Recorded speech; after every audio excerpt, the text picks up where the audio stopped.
Hello, I'm Sarah Joy, and welcome back to Sarah's Joyful Journey. I'm so excited to be sitting down and chatting with you again this week, telling you how my past week has gone. Um, be sure to give this video a thumbs up if you like it, subscribe, share with those who you think would find my journey interesting, and let's get started.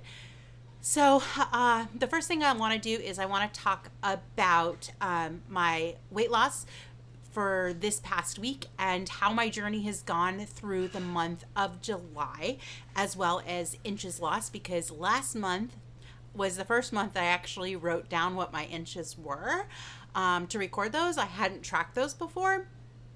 Just because I wasn't in the mental space to be tracking everything that I wanted to track. My journey has progressed to the part where my mental health is much, much better and much stronger. So I am able to track things without it being overwhelming. I'm able to, I don't want to say disassociate, but it's kind of almost disassociate and just look at it as this is data. Before, I wasn't always in the mindset to look at it as if it was just data. I looked at it as a source of failure in a lot of ways. And now that I have the mental ability to look at it as data, it's super, super helpful. So last month, at the beginning of July, let me pull over to my notes so I'm telling the truthful information.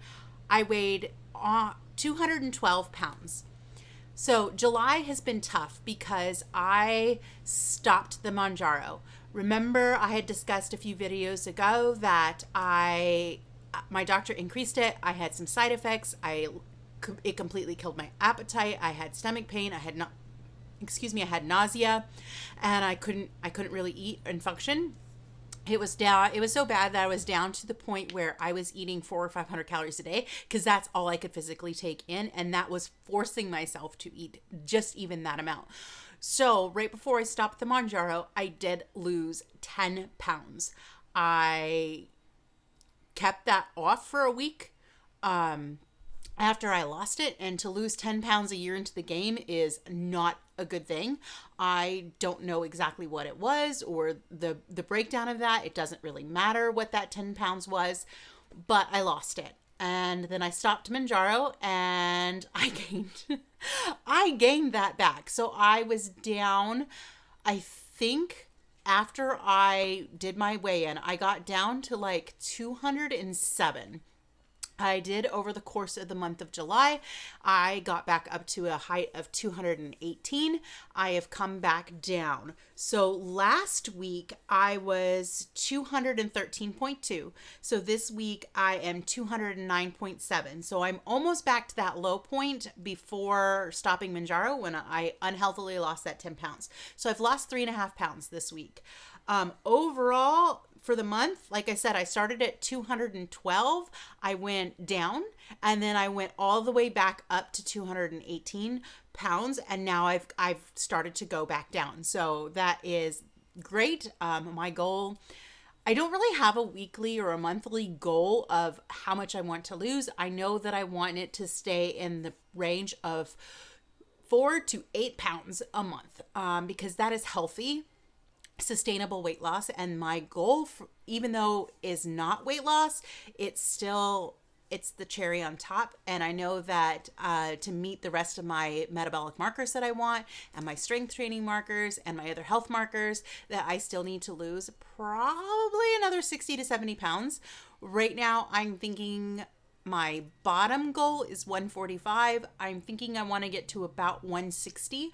Hopefully I'll be able to do that in the next year, as in 52 weeks, not by the end of the year.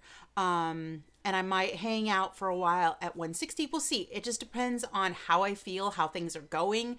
That will determine what my ultimate goal will be. It'd be nice to get to the point where maybe by the end of the year, I could be at the point where I am no longer obese. So I'll talk more about that when I talk about school assignments because it kind of all ties in. So I'm excited. I'm heading back in the right direction. I love my in-body scale. I wish I could show it to you, and I may pause here and show you what my graph looks like because I do weigh every day with my in-body scale. again, I have the ability to look at it as just data and not let it affect me mentally or emotionally. It does not control me. If you are someone who is not in a mental space to weigh daily, please do not do it. It's not worth it. But if you can look at it strictly as this is just data, this data helps me realize that I'm getting to my goal, go ahead. So one thing that has been interesting since I've weighed daily on my InBody scale is that it also tracks skeletal muscle mass, my BMI, it does my body fat percentage. And of course, these are all through formulas and stuff like that. So take it with a grain of salt. It's probably fairly accurate, but it's not going to be 100% accurate, and that's fine. So I can just track trends, and I'm able to see how things change. And obviously, some days it can't be changing what they're saying it's changing. But again, it's just data. It's just letting me know that I like to make sure that I have that overall downward trend, because weight fluctuates every day, all day long. So it's going to happen. I just have some water, excuse me. It's super hot, and I've been working in a warehouse for the past week, and there's AC, but it doesn't work great. So we have a fan, and I have been moving. It's funny, I'm on light duty. I should be taking it easy because that's what light duty is. And no, it's been a lot of work, but I will talk more about that in a moment. All right. So inches, I went ahead and I recorded my inches on June 28th. So it's been a month and 3 days. A lot of my measurements didn't change, which is fine. I didn't think that they would. Like, my neck is still the same. My right arm is still the same. My left arm is still the same. My full bust is still the same. And, but I lose some things. So I did lose a total of 7.5 inches. So I lost 1.5 inches on my upper bust. Before I started, my upper bust was 43.5. I'm now down to 42. So your upper bust is right under your armpits.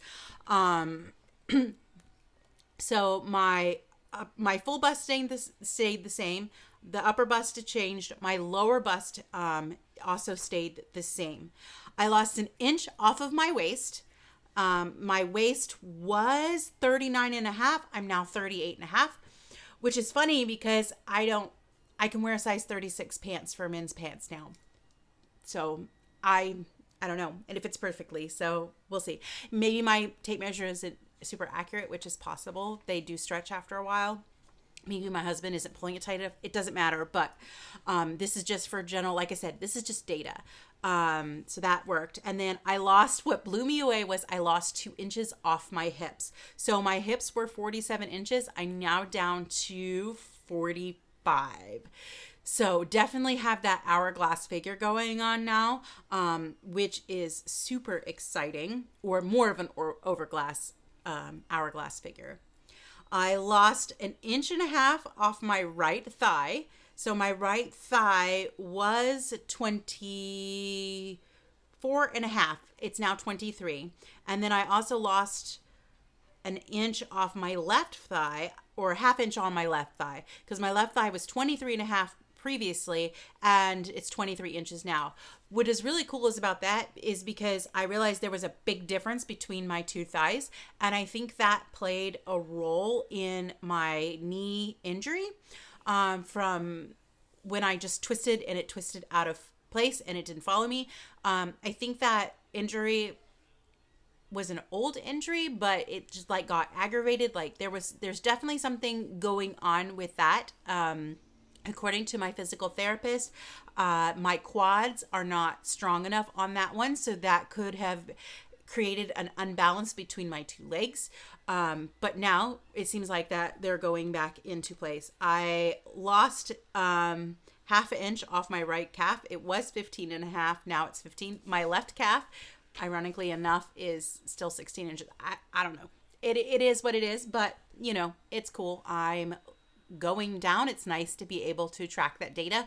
I'm only going to do my measurements once a month. So we'll check in again at the beginning of September. I will be still doing the weekly weight loss totals with weighing daily, but that's just for my own personal benefit because I like that data. I like to see that overall downward trend. All right, so that's my where I am with my weight loss and my inches. And then work. Work has been super tough and super challenging. I love my everyday job. It's so much fun. I love getting to interact with people and guests, even when they're upset through no fault of my own. And I love what I get to do. So being stuck in a warehouse doing busy work is not pleasant. I've really, really struggled with that. I've had depressed feelings and depressed mood. I'm not going to say depressed because I haven't been depressed, but I have a depressed mood. I'm not happy. I'm not feeling satisfied within my job. So what I've been doing, like I said, is working in that warehouse, opening boxes all day, every day. I don't know if you can see it. It's still there. That's a bruise from having to sit on the table and my arms being at odd angles with a box in front of me. So it's resting right on that. So I've bruised that. I have cuts all over my hands from cardboard and stuff like that. And it's hard I've had a lot of overstimulation, like tactile overstimulation, because the feel of plastic and cardboard and tape, it really gets on me. So I do have to get up several times a day to go wash my hands because I can't stand that feeling. So it's really hard to do that. But one thing is I'm supposed to be sitting down for my entire 8-hour shift. It's not working out that way, which I'm slightly okay with because I don't want to be sedentary anyway. And I've been working hard to make sure I'm still getting plenty of activity, but I do want to make sure that I'm following the doctor's orders mostly so that my knee recovers, and my knee is feeling much better. But one day they brought in a bunch of boxes, and it's to the point where they're bringing 4 or 5 or 6 pallets worth of stuff in to the room where we sit, and they don't always unload the carts. So we have to get up, or if they do, they load them on the shelves that are around the room. So we have to get up a lot and move boxes all day long. So then we're opening the boxes, removing all the plastic and the cardboard that's on the inside, taping the boxes back up, and then we have to move those boxes back to the other side of the room. I think one day I did 12,000 steps just at work. Typically, when I'm doing my regular job, I'm between 8 and 11, depending on how much I'm moving and what position. Like if I am in a more static position, it's closer to 8. But if I'm in a position where I need to walk back and forth more to communicate with my coworkers, or have the ability where if I'm outside, I can move around more. So if it's slow, I tend to move around because I don't like to be super still. So yeah, that's a lot, but I've come home every day just feeling exhausted and tired and hungry. My shifts have been shorter, which I'm not a real fan of because I'm not Disney. The contract that we have with the union through Disney requires that we have a minimum at full-time, a minimum of 32 hours. I am not getting that. I am getting like maybe 30 hours. I have 6-hour shifts, which means I don't get a 30-minute break. I get a 15-minute break, which is still a struggle, but there's a positive with that I'll share in a minute. And then even now, once I hopefully will be transitioning back to my regular job, I'm still not getting my 30 hours. So I will have to make a complaint. Potentially, I'm going to reach out to my managers first and say, hey, I'm not meeting my minimum hours. Can you guys remedy this? Because I have to have a minimum of 32. What I prefer to do is I prefer to have my 40 or as close to 40 as I can get, so that if I have a tough week with school assignments, I can give a day away and I'm still going to be at that minimum 32 hours. So if you give me 32 hours, just 32 hours, it's actually not pleasant for me if I have a lot of work because we have one car, so we do a lot of I do a lot of sitting. So I bring schoolwork with me as best as I can, but I can't always do something. I don't like to type on my iPad, but I bring that and I'll read stuff. I'll bring notebooks, I'll make notes, and I'll start prepping stuff, but I prefer to type all my assignments on my laptop, so I don't like to transport that back and forth with me either. But that's been good. I've done physical therapy now a few times and I'm enjoying it. I do have physical therapy today. What I'm enjoying about it is that I am on the right track. A lot of the exercises that I was starting to incorporate to build strength are what he's having me do. So that's encouraging because I'm like, I got this.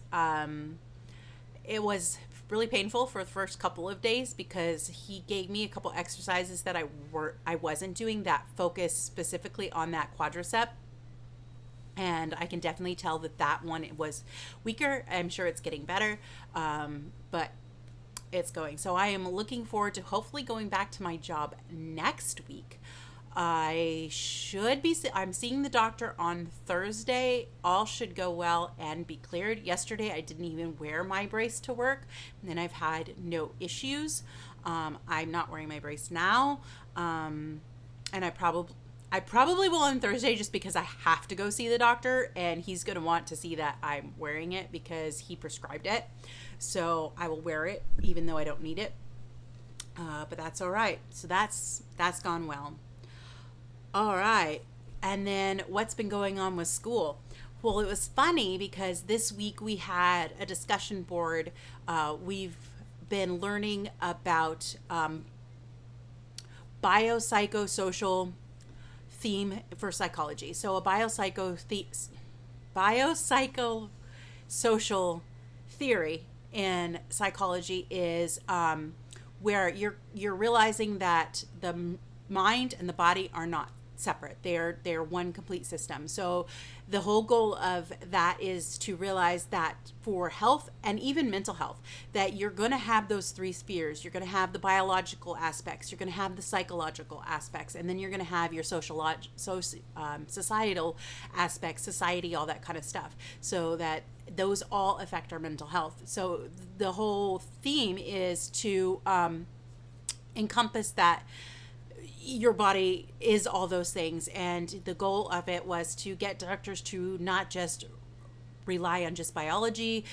It's to treat the person as a whole person. You got to take the whole person into perspective. You've got to take in patients' lived experiences, and a lot of times that doesn't happen. I'm sure there's a lot of great doctors out there, and there's a lot of not so great doctors. Most of the doctors I've had experiences with have not done that per se. When I come in researching and trying to educate myself, because that's what I like to do. I like to know, I like to understand, I like to read about things, learn about things. So I like to go in well informed, and a lot of times that is not appreciated because they see the fact that I don't have a degree and I'm not a medical doctor, and they said, but you're not a doctor. And that's true. I am not a doctor, and I will never be a medical doctor, even though I will be a doctor eventually. It doesn't mean that you should totally discount my lived experience, because I am the expert on my body, and that holds weight, and it should hold a lot of weight. So that was fun to do that. I really enjoyed the assignments on that this week. We also learned about general systems and stuff like that. So a couple fun things. Well, one of our discussion boards, we had to take the biopsychosocial theme or theory, and we had to pick a few topics. We could pick like migraines, obesity, postpartum depression. She gave us like 4 or 5, and we had to talk about one of those topics, and how does it apply? How do we break down that? How can we change things? How does it apply? Well, one of the themes this week was obesity. So of course I automatically gravitated to that because I'm very passionate about the subject, because of my lived experience and how far I've come and how passionate I am about wanting to help people. So it was something that I knew as soon as I saw that. I was like, well, that's my topic. So it was really good to break down and like see some things. And one thing that in doing research, which I knew, but I had to re-research so that I could have the citations for, was just obesity and BMI in general. So it provided an opportunity for me to like really reflect on how far I've come. When I started my journey, I think I have it written down. Let me see if I can find it.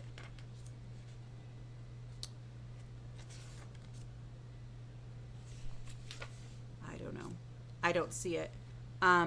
Okay. Yeah. When I started my journey, my highest recorded weight was 295. I knew I was over 300 pounds. but I don't know how far over because I stopped weighing and stopped caring.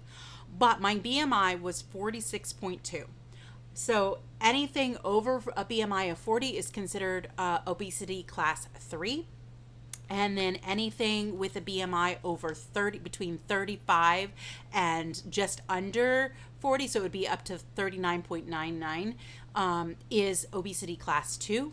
And then, so anything between 30 and 34.99 is considered obesity class 1. So I started at obesity class 2, and my BMI right now, I want to say is like 32.8 or 32.9. So I am now like on the low end of obesity class 1. So I'm super excited about that. And I want to get into the overweight category. That is going to be a huge victory. I'm so close to that as well. I should be getting into that right around 190 pounds. It might be 191 and 192. It'll just depend. I didn't play around with it too much. So I have about 19 pounds to go, 20 pounds to go. Super excited.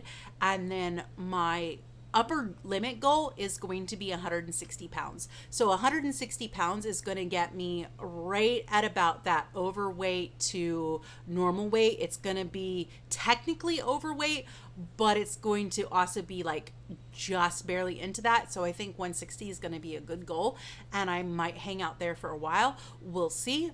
But based on BMI, 145 should be a good weight for me. It's what I weighed as a teenager. I don't know if I'll get that low. And if I don't get that low, it's fine. Like I said, weight is not the end all be all for me. It's just kind of like a picture. It's a number that I'm trying to strive for. But I don't have to get there because there's so many other health markers that will make a better difference for that. So that was really fun to look, and I shared a little bit about my journey, not in super detail because it wasn't the place to share, but I did mention in my post that I'm passionate about weight loss and how much my mind shift has shifted, and I realized that it is all of these things. It's biological, it's psychological, and there's the huge social aspect of obesity too. So I was able to talk about that. And by talking about that, I actually had a class member respond to my post and say, she is struggling with this. And she opened up and she shared a little bit about her journey and about what her doctor has recommended. Of course, I personally don't agree with her doctor based on my information, what I have found healthy. But of course, there's more than one road to weight loss. Keto is what works best for me. I personally believe it's what would work best for everybody. But I am not so dogmatic to believe that there isn't other ways to lose weight. So I did do my best to reach out to her and respond to her and be encouraging to her. She said she doesn't really have a support system. And I said, I found that support and that social aspect is critical. You have to have that community. You have to have those people around you that support it and support you. So I did reach out and said, if you wanted another support person, go ahead and reach out and you can contact me. I didn't want to go into a whole bunch of stuff because 1, it wasn't the right space for it. And 2, even though I'm super passionate about keto and it is a special interest of mine and I desire to learn as much as I possibly can, that's the autistic side of my brain, like totally taking over, because I will happily spend hours upon hours upon hours and hours and hours of researching anything that has to do with obesity, mental health. All those are in my special interests. So I can easily delve into that and learn a huge amount of information and retain it because I'm excited about it. So I didn't do that. So I'm very, very proud of myself for keeping it into the scope of what school was without going into too much detail. So that's been good. So school for this coming week is exciting as well. I have a major paper that I have to do. It is due Sunday. I have pulled the research. I haven't read the research yet. That's today's plan. And hopefully by tomorrow, I'll actually start writing because I do need to have 90% of the paper completed, if not all completed, by Wednesday. I don't have to turn it in Wednesday, but I want the paper done so that when I come back on Sunday, I can be I can be editing and rereading or rephrasing things and getting that final draft done so that I can submit it on Sunday and get my grade. But I have to take a topic, and I have chosen pain management, and I have to relate it to two psychological theories. So I have chosen behavioral and cognitive. So I have to talk about how those two theories can support people with pain management and come up with ways to deal with pain management. I wish I would have realized more about the biopsychosocial. But when I had to turn in my topic, I had not looked ahead in my schoolwork to see that that was a possibility, because otherwise I would have picked biopsychosocial because it's going to apply into pain management really well. But anyway, I've got to do that, so I'm excited. And then this week we're also talking about motivation. And I think motivation is something that we all need. We all use it. And talking about the two types of motivation. So there is intrinsic motivation and extrinsic motivation. Intrinsic motivation is you do it simply for the joy of doing it. One thing that I found interesting is they say kids and toddlers and stuff like that, they have a lot of intrinsic motivation to do things. But as we get older, we lose some of that because we want those rewards from the external motivation. So that was pretty cool. External motivation, again, is you are getting a reward, or sometimes you're trying to avoid something. So external can be that too. So if, say, your mom tells you to go clean your room, and if you don't clean your room, you're gonna, lose your Game Boy or whatever. That's just an example. So you're motivated to clean your room even though you don't want to, because you don't want to lose your Game Boy. So it doesn't always have to be that positive thing, but it can be that positive thing. So like with my education, I thought that I was intrinsically motivated to do my degree, but when you really think about it, when I really sat down and thought about it, and I have to do a discussion board post on it, so I'm still fleshing that out, but I'm thinking about it because I'm going to write that post later today. I am externally motivated to complete my degree. I have reasons for wanting to complete it. One is just the gain and the love of the knowledge, but that's still an intrinsic motivation. It's more of an internalized intrinsic motivation, and that's something that you can do too. Is you can internalize a little bit of an my tongue is just not working. That's all right. That happens to me sometimes. My autistic brain moves faster than my lips a lot of times. So you can internalize an extrinsic motivation. So I think I have a lot of that with some of my whys for completing my degree. But you can never, I did learn you can never take an intrinsic motivation will never become an intrinsic motivation. So the two don't cross over, which I thought was interesting because they said that, you have a spectrum of what extrinsic motivation looks like. It's pretty cool. I find it fascinating. If you want to know more about it, let me know, and I can gladly do a segment on it for Wellness Wednesday, because I think motivation is something that we all need, and we need to take a closer look at and how we are rewarding ourselves in our health journey. So that's pretty cool. The other goal that I have for my PhD is because I was told often as a kid that I was too stupid to do anything. So in my mind, I really, really want the PhD because 1% of the population has a PhD. It's a way for me to kind of outwardly show that I'm not stupid. I know I'm not. Deep down, I know I'm not. I know that my IQ is I've tested with a higher IQ. I'm above the standard IQ, which standard IQ is 100, according to the bell curve. I am in the second. My IQ is about 125, 135. It's somewhere in there. I don't remember the exact number because it's been years, and IQ is IQ. It's really not all that relevant. It can be when you're younger, but as an adult, it's not really all that relevant. So I do have a higher IQ. So that at one point was satisfying for me to know that I am not stupid. Looking back on it now, I can see how people would say that. because I did have a lot of struggles in school. But I'm now able to look back and see that that was the lens through my autism and my ADHD. My ADHD is not formally diagnosed, but that's okay. I'm okay with that because I don't want medication anyway. But I am thinking of going through the process of getting it formally diagnosed so that if I need accommodations for school, I can do it. Plus, I eventually want to get passes to go to Universal Orlando, and I use a disability access pass for my autism. So in order to do Orlando's disability access pass, which theirs is called something else, disability access pass or a disability access system is what Disney uses. So I'm familiar with that terminology. But Universal has recently changed it where you have to go through a third party and you have to have a doctor's note. I'm not excited about that. I don't think that's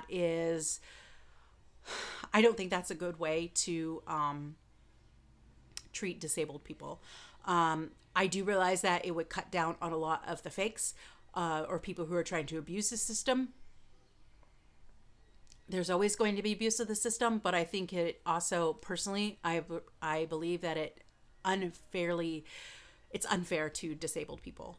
But if I want that and I want to have access to that, I do have to have a current accommodation. I do have an actual diagnosis for autism.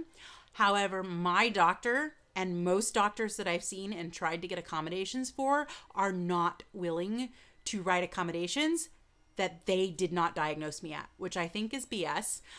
But I get it. I kind of get it. I kind of get it. I don't really get it. I don't think it should matter. I think a diagnosis is a diagnosis, and whether you think I have it or not, and I have a piece of paper that tells you from another doctor that I do, you should be able to write the accommodations. So I might go through with the ADHD for that and then have them write accommodations for school. And so I can get that disability pass for when we eventually get Universal, because I've never been and I want to go. So that's a goal probably for within the next year too. I just have to decide how much I want to deal with doctors in this next year, and I don't trust them very much right now after I've just had too many bad experiences with doctors, and I'm back into a phase where I don't trust them. So I don't really want to go see them. All right, so that's that. Oh, and one more health update that just popped in my mind. I had meant to write it down on my notes and it didn't click. But it's a marker of health that I track, but I don't really track. But it's really, really cool. Now that I am 13 months into my journey, I have noticed that I have had skin tags, which of course are related to metabolic resistance and insulin resistance and metabolic syndrome and all that kind of stuff. I've had some completely go. Most of them have also gotten really, really small, and they're hardly noticeable. I do have a couple that are larger, but even those larger ones have shrank over the past year. So that's really cool. And the other thing that I had that I was meaning to get to a dermatologist, and fear and lack of trust just kept me from going, is I had a spot right here on my head that was a bright red, and it looked like a wound that never healed. And it needed to get checked because it could have been like cancers, precancers, whatever. I don't know. But the spot is completely gone, and I don't know how long it's been gone, but it was one of those things where I just noticed it this week when I noticed the skin tags. I was looking at them, those are almost gone, or they've changed. And I'm like, that spot on my head is gone. So that's really cool. That's just another progress marker that shows how far my health has come. And I'm super excited about it. I still have so many more health goals to go, but I'm getting there, and it's a lot of work, but it is worth it. So that has helped that. And then this week, I'm super, super excited because I get to go to Keto Orlando Summit. It is my first keto conference, and I'm overjoyed about it. My daughter bought my ticket. She originally bought my ticket as a one-day ticket, and I was going to go for Saturday only, and I was fine with that at first. And then I've had a really tough week with work, and mental health has not been where I normally am. Not horrible, but just not where I normally am. And I started looking at the itinerary, and I got really upset that some of the things that I was really looking forward to were not happening on that Saturday. So I asked my daughter if she would be willing to upgrade my ticket for me so that I could go to all the days. It did mean losing another day of work. So I will have 2 days off of work next week in addition to my actual days off too. So I have 4 days off. But it's exciting. So I have 3 days of work, one of which was yesterday, and then I work Wednesday, Thursday, and then the Keto Orlando starts Thursday evening. We're trying to still figure out how early I'm going to get there on Thursday because I don't know, and I want to be there for as long as possible. So my husband is going to be dropping me off. He's going to be picking me up. I will probably be dropped off super, super early on most of the days, but I have, my friend Nancy is going to be there, and she said that she'll come down and she'll hang out with me and I can hang out with her, even though I may get dropped off at 6:30 in the morning because again, we have one car and he still has to go to work and my daughter still has to go to work. So I got to get dropped off super early. Because I don't have money for a hotel to stay, and I don't have money for an Uber, and I don't feel comfortable taking an Uber. It's not for me. So super early it is, and my husband will pick up. We're both going to be a little bit more tired because we're going to be getting to bed a little bit later. But I'm super excited to go, and it's... When she upgraded the ticket, it was that motivation, again, here we are talking about motivation again, that needed me to push me through my really tough job. So I keep counting down the days now. I've got 3 days, I got 5 days, I got 4 days, I got 3 days. Now I have 2 days left. And then my last work day is going to be great because I have to go to my doctor's appointment in the middle of my shift. So I will sign out. I'm going to go over to health services, and that could take an hour to an hour and a half, depending on how fast they move through. And then I will be able to go back to work, have to work for a few hours, and then I will be done with my work day. I'm going to bring my stuff with me for Keto Orlando, and some of it will stay in the trunk of the car, and I'll pull it out. And then Matt will drop me off on Thursday afternoon to evening, and I'm going to take advantage of that. I'm so super excited because I cannot wait to meet Dr. Barry and Nisha. They have been, especially Dr. Barry, has been influential in my journey. I started watching Dr. Barry probably a couple years, 2 or 3 years ago. I've watched him for a really long time before I fully became committed to a meat-based lifestyle, which falls in the spectrum of keto. I have done low carb and I knew it was successful. So I kind of had periods of that. And so he has been very, very helpful. So I'm super excited to meet him and listen to him talk. I adore Nisha. She's so encouraging and so positive, and she's got a powerful journey. So I'm looking forward to meeting her. And of course, I get to see the two crazy ketos, Joe and Rachel. I absolutely adore them. They are some of my favorite people ever. They're just super, super real. And my husband and I both look forward to their channel. Theirs is definitely a channel that I watch every single week. I do not miss a video. I may not always be able to join in live, but I will watch it afterwards, and I look forward to it. It's super exciting because they do a lot of videos every week, so it's a highlight in my week when I get to watch one of their videos. So I do a lot of Dr. Barry. I love Dr. Cyrus, and I watch a couple others here and there. Some of them not super regularly, but it's enjoyable. So I'm looking forward to that. I'm looking forward to meeting more people in the Orlando area that I can build friendships and relationships with who have that keto like-mindedness, which is something that is super exciting because since we've moved to Orlando, it's been 4 years. 4 years ago tomorrow, actually, since we moved to Orlando. I have not had a lot of friendships. Friendships are not always the easiest thing for me to make because of my autism. Usually I get adopted by people and then they become my friends, which is I'm perfectly happy with that. But I'm working on being more outgoing. I am an outgoing person, but I'm also an extreme introvert. And I get very nervous in social situations, so it can be very hard for me to talk in social situations. So I often come up shy and not as outgoing, or if I am outgoing, people read that a lot as nervousness, and it is, but I'm trying. So I'm excited to get out of my comfort zone and meet more people and get better at building relationships and friendships and going from there. Then after that, we have Nancy, my friend Nancy, and I are doing a meetup in the Orlando area, and I'm super excited for that. That's going to be taking place in September. So if you're local and you're watching this, and you want to come, go ahead and reach out to me, and I will gladly get you the information so that you can join us for our meetup. We're just going to get together. We're going to talk. We're going to have fun. There will be some food and access to a beautiful resort-style pool that we will be able to go swimming in if we wish. So it's going to be a great time, and I'm looking forward to that as well. Okay, so that is pretty much what has gone on for me this week and what I'm looking forward to. I'm optimistic and I'm happy about this week, but I'm also super stressed because I now have to take what normally takes me 7 days, 6 to 7 days of homework, and I've got to condense it into 3. Yeah, that's gonna be a lot. But I will have Sunday. Sunday is the last day of the conference, but they're only meeting for breakfast, so I will not be going on Sunday. Saturday night will be my last night at the conference, just because I do need to focus on putting final touches on my paper on Sunday so that I can get that submitted. All right, so that has been how my week is going. Be sure to like this video, give it a thumbs up, subscribe if you haven't and you like it, share it, leave a comment below. If you do leave a comment, I do my best to try and respond to them.